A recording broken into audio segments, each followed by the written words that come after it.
Hello there. What is going on, everyone? We're going to be doing a Star Wars Legion breakdown for Darth Vader today. We're going to be talking all about both the Commander and Operative versions of Darth Vader. We'll be breaking down some different ways that you can build them, different ways that you can play him, and also some different command cards that are available to them, as well as different pairings that they happen to go well with. If you are new to the game or just want a fresh look at Darth Vader, I'm going to be giving you my 2 cents on all things associated to the Dark Lord of the Sith himself, big bad Darth Vader. So hopefully you guys enjoy what we're here to talk about today, and if you're new here, I'd love to have you stick around. I do talk a lot about Star Wars tabletop games like Star Wars Legion, X-Wing, Armada, Star Wars Shatterpoint, and more. Love to have you guys stick around. We're doing 12 Days of Life Day. That's a big giveaway that's running all throughout December. If you want to have a chance to enter to win any of the 12 giveaways we're going to be doing in December, you just have to be a subscriber and leave a comment on this or one of my videos. So hit that subscribe button.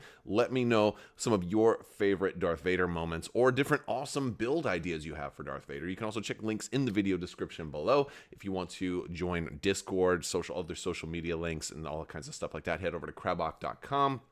I've got a Vader down scenario that's there as well, so you can check out even more fun new ideas I have with related to Darth Vader there, plus the free Legion AI system. If you want to do test a build against the AI, you can do all of those things as well. Also want to thank today's sponsor, Luxury Playstyle. These are amazing full metal tokens. They are fully compatible with Star Wars Legion, and Luxury Playstyle also has other lines of tokens compatible with other games like Star Wars X-Wing or Magic the Gathering, Keyforge, L5R, and more. So definitely head over to luxuryplaystyle.com. Check out these amazing tokens. They are really something spectacular. You are going to love these tokens. And if you use code Crabbok VIP, typically you save 15%. However, Black Friday. They're having their big Black Friday sale. Now, they don't do sales often. This is the big one. So if you have been planning to get some tokens, this is your chance. Get your holiday gifts in, get your own stocking stuffers in, get your tournament support. If you are looking to host tournaments, these make amazing tournament support, prize support. Amazing, just fancy tokens. There's going to be saving 25% instead of the normal 15%. So this is the time. This is the biggest sale they have ever done, folks. This is your chance. So head over to luxuryplaystyle.com and use code Crabbok VIP. On Black Friday, it's going to save you 25%. So pretty cool stuff. All right, so we're going to talk about Darth Vader. He's the original commander for Star Wars Legion. Comes in the core set, in the original course. And you can also get him in a couple of other little promo or convention-exclusive boxes. But mostly, he's that core set commander. He is iconic. He's a very aggressive commander, very aggressive character. He's slow-moving, hard-hitting, high hit points, but lacking in surge abilities. So he's not going to have surge for defense or surge for attack. Dodges are very important to Darth Vader. He is that stereotypical Jedi, Force user, lightsaber wielder, right? That is basically red defense die, but can't take wounds pretty easily if they don't have a dodge because they won't be getting those red surges. So that's your chance. If you can catch Vader without a dodge or without any kind of surge tokens, that's the time to try to get him when you can. Deflect is a key ability that all Vaders have. Deflect is it's been changed a little bit, so it no longer allows you to spend that dodge and gain that surge for defense while in melee. So you really need to use this. You're not going to be able to deflect melee attacks. You're not going to be able to have the same kind of defense in melee that you used to before this was changed in the most recent rules update. However, other versions for different lightsaber users, like Obi-Wan Kenobi and other people who have different lightsaber masteries, those weren't necessarily changed the same way. So if you're a Force user that just has the deflect keyword like Vader does, that's more geared towards ranged defense. So you're slightly more vulnerable to melee, which I guess is possibly a good thing, especially if you think of some of the iconic battles of a Jedi versus Jedi or Sith versus Jedi and things like that. So it's pretty cool stuff. Now, you may notice that this card looks a little different than the card that may have come in the core box. I want to talk about some of the changes that both versions of Darth Vader have seen over the years. So one thing is points. Points always fluctuate. Both versions of Darth Vader initially came out with higher point totals than they currently are, although the points will fluctuate probably continually in the future as well. It's definitely a floating value that always changes. So the current Darth Vader is actually only at 190 points. He was given a new ability called Compel Core Trooper. This is a massive change to the original version of Darth Vader, but the current version of Darth Vader does have Compel Core Trooper, and even if you're running the original card, you still should be playing it as according to the Atomic Mass Games errata page we'll have. So if you head over to atomicmassgames.com and you go to the Legion section, you will see their different pages that they have available there, including errata that is showing the changes that they have made to certain cards and the way that you're supposed to play them now, as opposed to how they were printed. This is a big change to Darth Vader because it allows him to he already has the ability to treat all of his core troopers near him as though they had no, they could not panic anyway. He has no courage value. That means he does not take suppression tokens at all. Anybody else who does take suppression tokens that is in his army that's considering panic can now look to his courage value.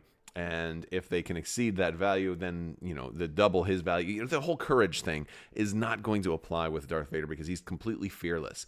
And so Compel works really, really well with this because it allows, like a stormtrooper, for example, that already was going to be suppressed and only have one action.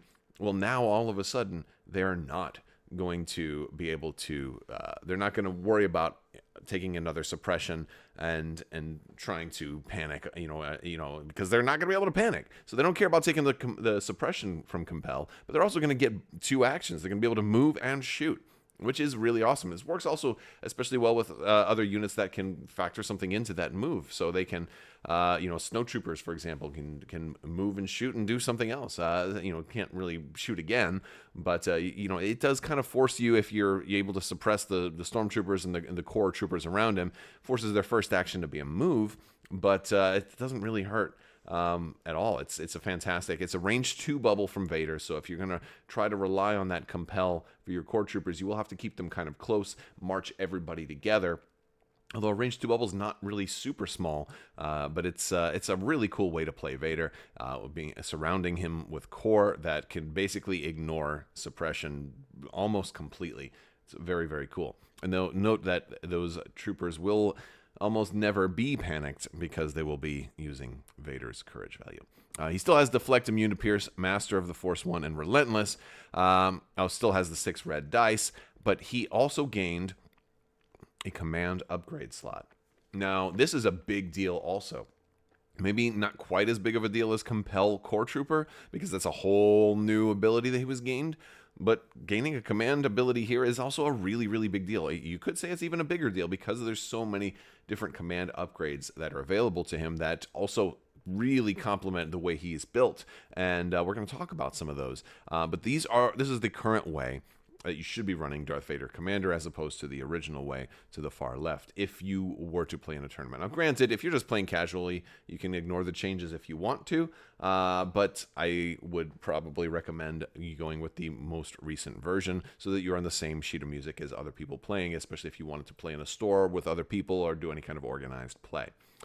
Similarly with Operative Vader, he has also seen some changes. He's also, points have fluctuated a little bit, but this guy has gotten also better in a number of different ways. So one thing is he has been given an additional training slot, which he did not have before. He had 1 training, but now he's got 2 trainings. You can do even more with him in that regard. So he's also been given an extra hit point and increased his speed, which is a massive change. Although it's a slightly less massive change than an outright increase in speed. You see that this version of Darth Vader had Spur originally, and they removed Spur from him to just give him the speed. So he doesn't really have to take the suppression anymore to get the speed. It's not really like, you got to try and get that speed. He was I guess just always using it anyway, so they just decided, you know what, let's just make him speed 2, make him a little bit better, and then on top of that, he's also a little more expensive. He's currently 175 points, but again, points always change. But the extra HP and the training slot and the speed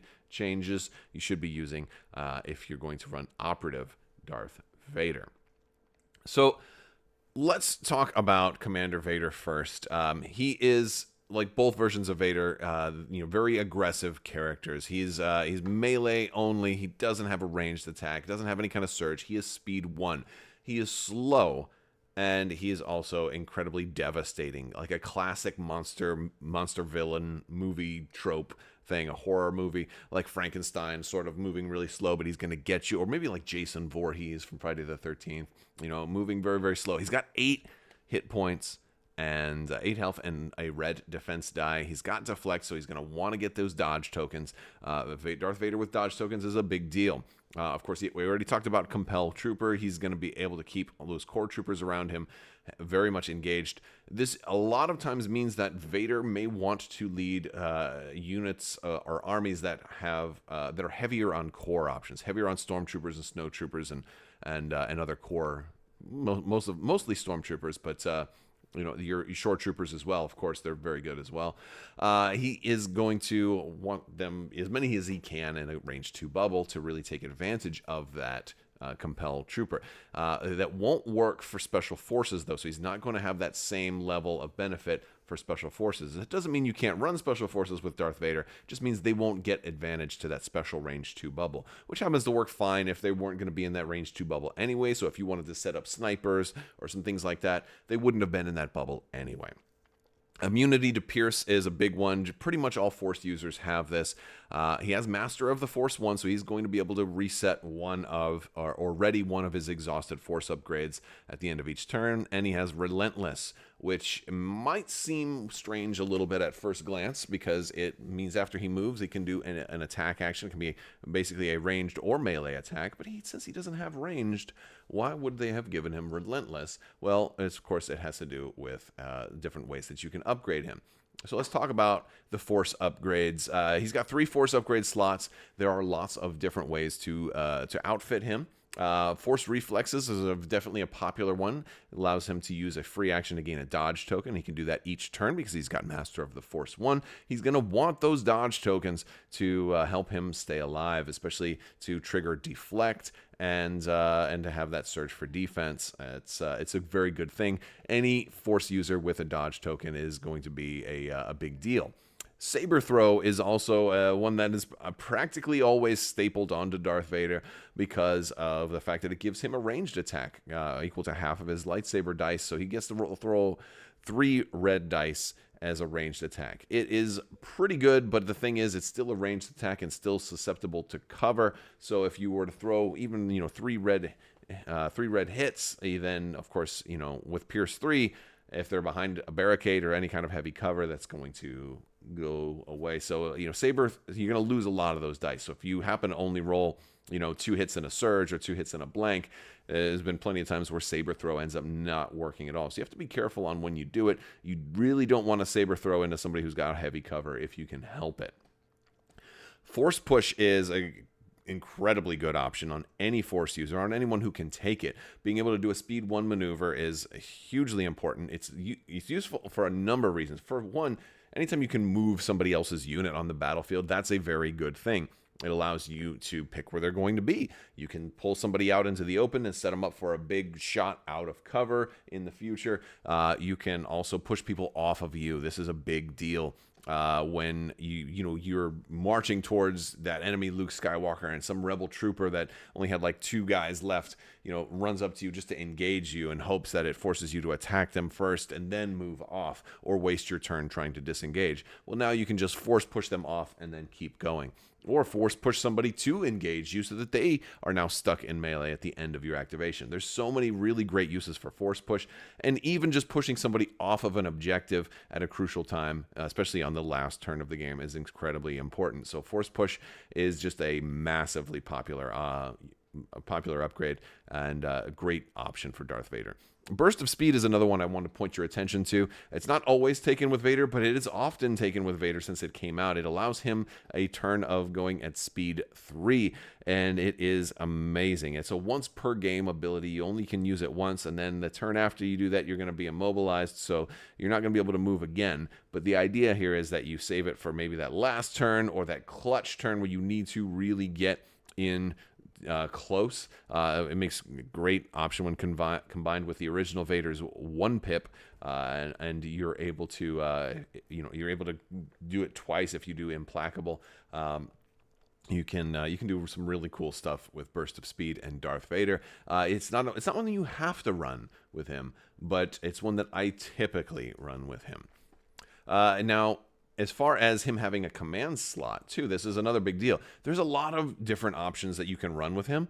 Inspiring Presence is a very cool one because one of the things that it lets you do is it lets you kind of extend that bubble of his basically his fearless bubble. I really like that one, especially for those times where he is marching forward, but you do have some snipers or some long-range troops that are staying farther behind him. Sometimes that range 3 bubble that he would normally have is not going to cut the mustard, and so that it gives you an extra big bubble of fearlessness.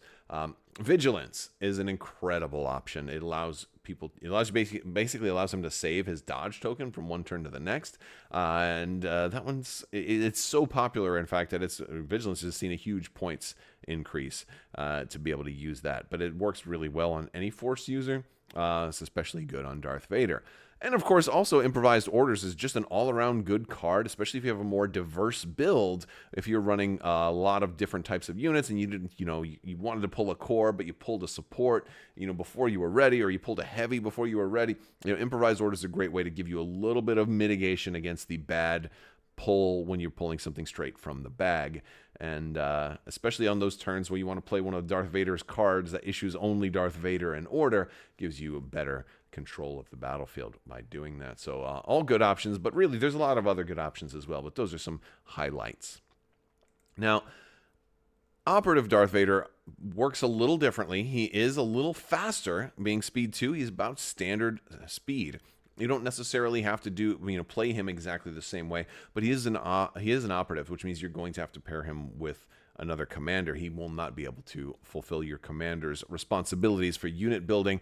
He still has deflect immunity to pierce. He has Jedi Hunter, which is a cool ability, but honestly not that great. There's a limited amounts of times that you'll really be able to use that, and more often than not, you'll be attacking people that don't have force upgrades, and you won't always be able to use that. But it is a fun thematic way to be able to put something on him that gives him sometimes surge to critical, and that's a cool ability when it does work, but it won't work. It won't work all that often. I will point out that this version of Vader also does have a ranged attack built in. He's got Blast and Scatter on this Force Throw. Now, it's not a high damage attack, but Scatter is really nice when you think about how it can set up the next attack. How if you've got those short troopers with fire support and they're all ready to shoot on somebody, and all of a sudden you can pull this whole unit out from behind cover with Scatter as a really cool thing to do. Also, I think it's nice is I talked about not wanting to throw the lightsaber into heavy cover. This is the exact opposite of that. This one, you definitely have no problem shooting somebody that's in heavy cover. For one, you've got Scatter, so you can pull most of the unit out from behind that barricade. But also, you've got Blast. You're not going to have any of your damage removed, which is also just a really good thing. He does only have 5 dice for his lightsaber, but since he has training, there's definitely different ways that you can kind of compensate for that. So for your Force options, they're probably going to treat him a little differently than you would the other Vader. For one, he's already faster, so I wouldn't think about the burst of speed because it's not as crucial on him. It still could be useful, but it's not as clutch on this version of Vader as it would be on Commander Vader. Also, if we're looking at things that we're going to do differently, I wouldn't necessarily be obligated to take Saber Throw on this guy because you already have a ranged attack built in. So for what do we take? Well, Force Reflexes and Force Push are still great options for this version of Darth Vader. Some other things that you might consider depending on your build. Force Lift is a fun one. Look, Vader's got a lot of health, and he's got red defense dice, but he doesn't have that built-in surge for defense, and he might not always have a dodge token. And so if you can give him heavy cover, that's a good thing to do. And so if he can kind of keep pushing a barricade along with him while he's going, all the more power to it. Plus, you can do weird things with Force Lift and try to put barricades in weird positions that kind of disrupt your opponent from trying to get to objectives and stuff. So it can be a fun one to run around with. Another potential option is if you're looking for maybe a little more thematic, aggressive Vader who's going to probably die and go down swinging. Anger, it could be an option to give you free aims. You're going to have a lot of red dice, and again, you don't have built-in surge to anything, and you won't always be attacking a Jedi. So when you do get shot, you want to maybe discourage your opponent from shooting you and say, look, I'm going to get an aim, and then I'm going to come in here and I'm going to really wreck face, because if I do have any red dice that aren't hits or crits, I'm going to be able to re-roll them. And so Vader with an aim is very scary as well. So those are some different options for that. Now for your training slots, there's a lot of great options. There's tenacity, which again, you're going to take some wounds, and of course we know that's an inevitability. And this is going to allow us to get that extra red die back, and that's going to be good, because then he'll be basically rolling the same dice as Commander Vader. Into the Fray is a great option that you can gain surge tokens. Surge tokens are going to work really, really well on any version of Darth Vader, but since this is the only version that can take training, this is where we are. But Into the Fray is when somebody else activates near you, you're going to gain that surge token. This is a really good card for once you have closed the gap and you're on top of your enemies. You're going to gain a surge every time somebody activates. You'll be able to use that for defense. You'll be able to use that for offense. You'll be able to use it for whatever you want. Some other options are up close and personal. Since your ranged attack is range 2, it's going to give you a dodge token after you make a ranged attack, which is really cool. And it's also offensive push is worth mentioning, because it's a great card and it's good on pretty much everybody that can take it. So those are some ways that we can look at our different versions of Darth Vader. I also want to talk about command cards, because this is where we get into, like just doing all those really over-the-top stuff that Darth Vader can do. I'm going to first talk about the 3 command cards that come with original Darth Vader. Now, Implacable is the first one. This is his 1 pip. This one has been changed. He now gains a dodge token when he activates. But the main point of this is that at the end of his activation, at his first activation, he can suffer a wound and shuffle his order token back into his order pool, and then his second activation, he gets 1 fewer action. But since he has Relentless, he can just move and attack, which works. And hopefully you're already close enough to do this. This is not a first turn play. This is something you're going to wait until you are within striking distance. This is also a good one to run with if you have Burst of Speed active, because that will be active throughout the round, so you'll be able to potentially take double advantage of that extra speed. So that can be a really fun thing to do. But this is a great card. It was changed though, so if you're playing with your card that came in the core set, it might not talk about the dodge token on there. So again, reference the errata. He also gains a dodge here. And I'm not sure why they did that initially. I think it's that if Vader was wounded and was already kind of weak, like your opponents had been focusing fire on Vader, then all of a sudden you couldn't play his 1 pip because it dealing the extra wound might have been enough to kill him. I've had those times where I've got Commander Vader out there. He's got 7 wounds on him, and I was waiting for my chance to play this card, and I'm like, well, now I can't play it because I don't want to give him a wound. But so now at least it does something if you're already heavily wounded and can't afford that extra wound. I think that was the idea. His original 2 pip is called New Ways to Motivate Them. This one issues orders to 2 troopers. It says when a friendly non-Darth Vader trooper with a face-up order token activates, it may suffer a wound to perform a free action.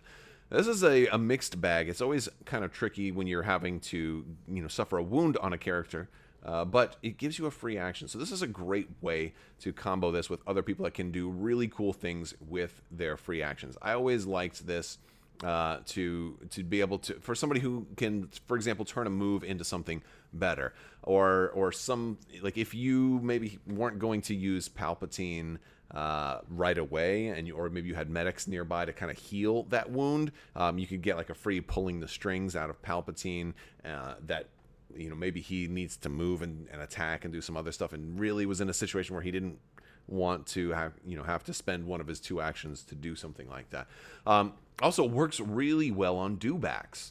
Works really well on dewbacks. So if you're running Vader and dewbacks together, a free action on a dewback is a really big deal. They have a big base, so if they can move, plus they have Relentless too, does just so many cool things that they can do. Plus, it allows you, the action can be any kind of action too, so it can be a specialty action if you've got, but it could also be an aim before you move and then Relentless and do all that great stuff. So you can really get a tremendous amount of movement here, as well as additional utility actions. So it's just a very cool thing.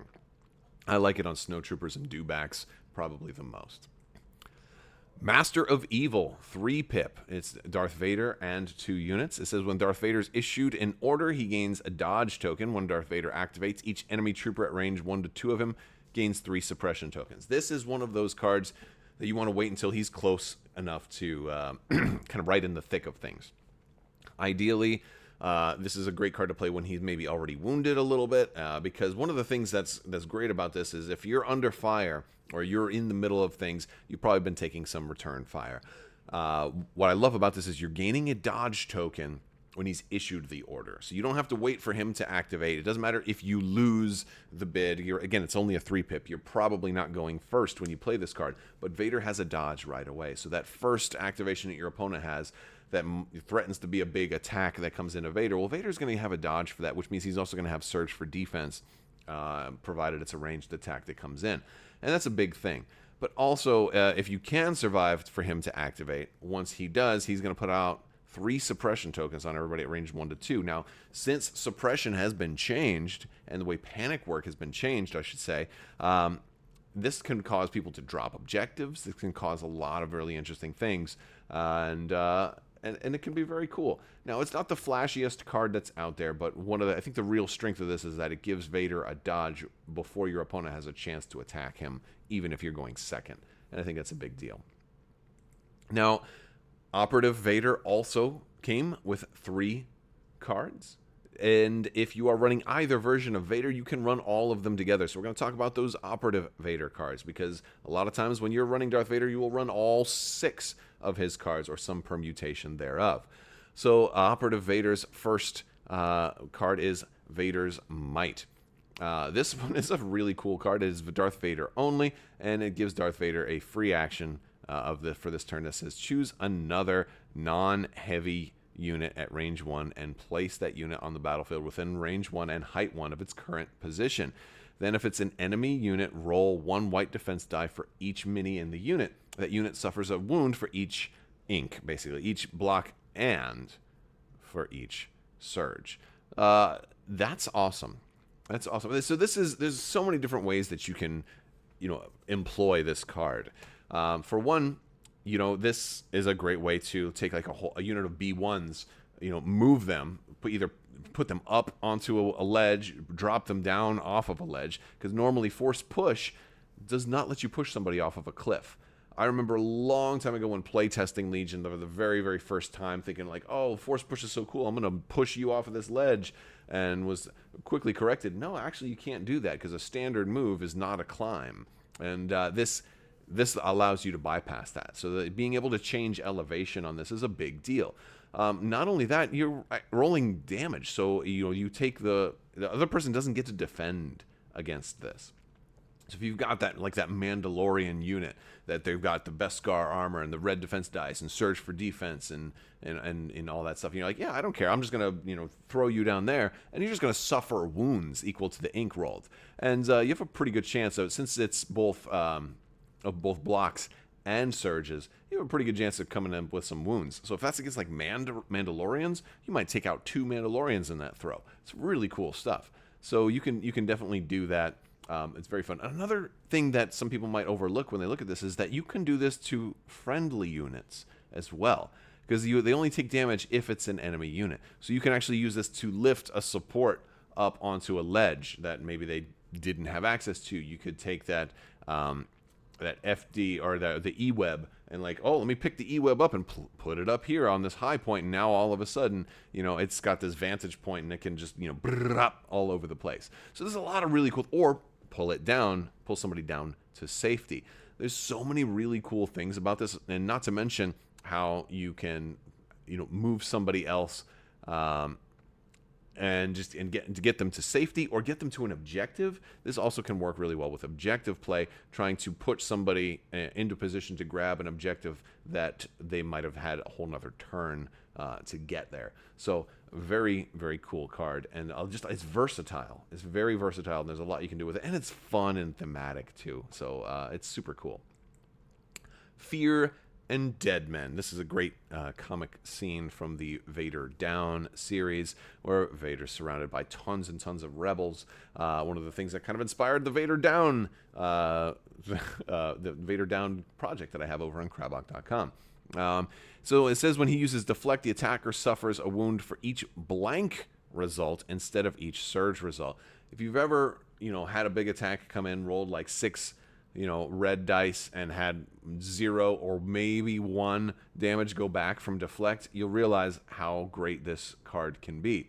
It can push a lot of damage back on opponents. But this is a card that is contingent on you having that dodge token. You got to have that dodge token. So this is going to work really, really well with like a Commander Vader that has Vigilance, and he's able to keep that dodge from, carried over, or somebody else in your army has Vigilance and they're giving it to him. That's a good thing. And he also is going to gain a dodge if they're close enough. So, but the thing is, a lot of times your opponents will try to activate people who are a little farther away to try to prevent Vader from having those dodge tokens. So if you know that all of Vader's potential attackers are within that range 1 to 2 bubble, this is a great card to play. But if you're not, if people are spread out, and they often are, you're going to probably want to combo this with already having a dodge token. It's a cool card, but I've tried this one time, and I will admit that I've said this is going to be the time, and then I rolled all blocks and thought to myself, I've never been so disappointed to not take any damage with Vader, because I really wanted to deflect and send all that damage back. But it is funny because it's very dice dependent, and so that means that like if you had to give up one Vader card, this is usually the one that I'll give up. Darkness Descends. This is a card that was also changed from the printed version. So if you have this card in hand, it probably doesn't look exactly like this, but this is a representation of the errated version. It's a divulge card, so it can work one of 2 ways. And it's a cool way. It can give Vader Infiltrate. Now, I talked earlier about how Darth Vader is slow and needs help getting into the middle of the battlefield. This is a way for him to do that. Descending, what's really happening here is like he's descending into the middle of the battlefield on his TIE Advanced, much like he did in Star Wars Rebels. This is a cool scene depicted in the artwork, and it's just a cool thematic thing of him kind of just dropping down. Could be a Lambda that drops him off. You can decide the story for yourself. But basically, he gains Infiltrate and Scout 1, but he has to be deployed at the very, very end of setup, and then you have to select this card. And now, it doesn't mean that you don't discard the card, but it means it's another 3-pip that's only giving Darth Vader an order. So you have like half of Vader's cards that don't give out any other orders. Again, one of those reasons why we talk a little bit about cards like improvised orders and why they might be good on Vader. This is one of those examples where like, I can only activate Vader, but at least I have some, I have a little bit of help in case I pull something really terrible. But the change to this card is that if you didn't divulge it, like let's say you're getting ready to play and, oh wait, my opponent's list is you know what, I'm not going to want this. They have a whole bunch of, because like maybe you were going up against somebody else who has a lot of Infiltrate units. The thing with Infiltrate is it only really works, or it works best when your opponent doesn't have Infiltrate. So if I'm playing up against, like Iden Versio and Inferno Squad and they're infiltrating, or if I'm playing up against, Rebel Pathfinders or other units that are infiltrating across the battlefield, I'm not going to have anywhere to go. So I might not want to divulge this. Granted, you still get Scout 1, so you'd still get a 1-speed move, but that doesn't necessarily make it great. So, that might be a time where you save this, and then you just play it normally to give Vader Reliable 2. If you do that, it does make for a pretty good first turn play because of the fact that running Vader with a permanent card is good because that'll last the whole game. Also, only having one order to issue out on the first turn isn't that big of a deal. That's like, that if there's ever been a time where you weren't, going to sacrifice some battlefield control, sometimes the first turn of the game is the time. I'd rather get it over with and then have Reliable 2 for the rest of the game. So he'll get 2 surge tokens the whole game, which definitely helps mitigate a lot of his weaknesses. And I like it for that purpose. And I think most of the time, I'd probably rather just keep this card, have it be a first turn play, and have some other ways of getting Vader into the battlefield, like by riding on a vehicle, perhaps. So let's talk about some pairings, some other things that Vader can go good with. If you're running thematically, I like the idea of Palpatine and Vader. It's very expensive to do, but there are some advantages to doing it. One of those advantages is Emperor Palpatine pulling the strings on Vader is super cool. Being able to have Palpatine give Vader a free action where he can then move and, into melee with somebody that was close but thought they were safe, and now all of a sudden Vader moves and cuts them down. It makes for a very, very powerful use of Palpatine's pulling the strings. Not only that, too, it's just thematic and it's cool, and you think you've got the two baddest dudes in the entire galaxy both on your tabletop at the same time. Very, very fun. More often than not, though, you'll probably want to pair him with someone a little bit cheaper, like a generic Imperial officer, just so you have points in the list to do other things. And I think that's, now it doesn't have to be an Imperial officer specifically. Any cheaper commander. Veers also works very well. Veers and Imperial officer have a lot of overlap, but if you're trying to save points, I like the Imperial officer for a lot of those cases. Also, Imperial officer fits into a lot of battle forces, so that works as well too. Agent Kallus is actually a pretty cool option because the Darth Vader has 6 command cards. Agent Kallus has contingencies, which allows you to kind of put some of Kallus's cards into the contingencies, and now you have some even more options on what to play for which command cards you want to do each turn. And so if you're like, hey, you know what, I don't really want to play Fear and Dead Men right now, no sweat, you can play Kallus's 2-pip instead, and you have way more options for command cards. And Agent Kallus isn't half bad anyhow. I've talked about how Vader can help, Commander Vader especially can help out other core with Compel Core. I really like it with Snowtroopers because of Steady, and it works with some of his command cards, being able to give them a free action and having them attack that way. It's a cool synergy. It also kind of fits into that Hoth, the Blizzard Force. It works into the Battle Force as well. But even if you're not running Blizzard Force, I still like Vader and Snowtroopers together. Of course, he also works well with Stormtroopers and really any core, but I think Snowtroopers have a special place in my heart for being paired with Vader. The LAT, L-E, the Imperial LAT is another great option for him to be able to kind of ride into battle and get dropped off in the middle. Same thing with the Gav tank. Both of those vehicles are great ways to make up for Vader's shortcomings. So if you're not looking to run Burst of Speed and you want other ways to get Vader into the middle of the battlefield early, those are great ways to do that. Having your slowest monster basically ride a helicopter into the middle of the battlefield kind of makes up for all of his speed deficiencies, and then also you don't have to worry about your opponents necessarily shooting your vehicles as much when all of a sudden Vader is now staring them down. They're like, pick your poison. Oh gosh, there's 2 threats. Point the rockets down instead. That can be a great option. Ultimately, Darth Vader is a very fun but expensive commander to bring to the game. If you're looking for a strong melee force to balance out a very ranged-oriented force, that's a very good option for him. Or if you just want to play the coolest dude around, the coolest bad guy around, he definitely works for that as well. One of the things I would suggest, though, is if you are going to run Vader, don't run too many short-range units. You definitely want a blend of short-range and long-range in any list to be able to deal with all sorts of different forces. It would really be unfortunate if all of your list was range 1 to 2 capable, and or at least their strength slide in close range attacks, and you ended up going up against like a range 4 plus gun line type list, and then by the time you're able to close the gap, you lose everybody. That's always the fear, and that's the problem that sometimes happens with slower units. So again, I would definitely suggest considering Burst of Speed or a vehicle escort when trying to get Vader into the middle of the battlefield, and I'll have that also covered by snipers, a couple of long-range units, and a couple of mid-range units to balance out your force. Hopefully you've enjoyed this video. Let me know what you guys think down in the comment section. I will talk to you guys later, and let me know who you want to see me talk about next for Star Wars Legion. I will talk to you later. May the Force be with you. Live long and prosper. Be excellent to each other. Always wash your socks, and I will talk to you later.